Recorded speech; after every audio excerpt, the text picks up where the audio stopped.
What I thoroughly love about season 1 of Arcane is that this cycle of hurt people hurting people plays out between individuals like Vander and Silco, but also on a societal level. The constant hurting of Zahn at the hands of Piltover deforms and twists the character, the collective character of Zahn, much in the same way that Vander's harming, his violence to Silco, transforms Silco.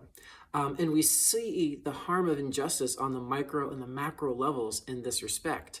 And as hard as I am on Vander, we know there are no easy answers here for our characters, whether it is Silco or Vander. Even they can only choose among options. There are different variations of bad as a result of being in Zahn, which has just bad options. And I've spoken about how the only characters that have multiple good options are ones with privilege, those in Piltover. However, they blind themselves to many of the better options because, well, they cheat themselves. And let's face it, those in Piltover, when they finally do catch on, it's way too late. So as much as I want Vander to be my dad too, he's not perfect.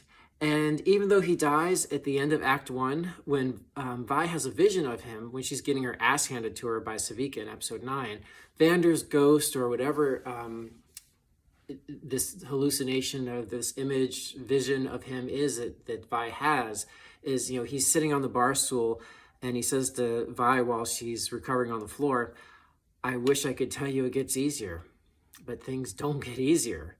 And that's really the reality of Arcane's story world. There are no easy moral choices, not while the status quo endures. But it won't. Vander's choices set off a cascade of effects that will bring it all tumbling down, despite his best intentions. So while Arcane is very much about the social crime of Piltover's unjust treatment of Zahn, it's also about the interpersonal crime of Vander's betrayal of his brother Silco. Fight me in the comments. That's all for now. We'll take on everyone's favorite pink-haired brawler next, Vi.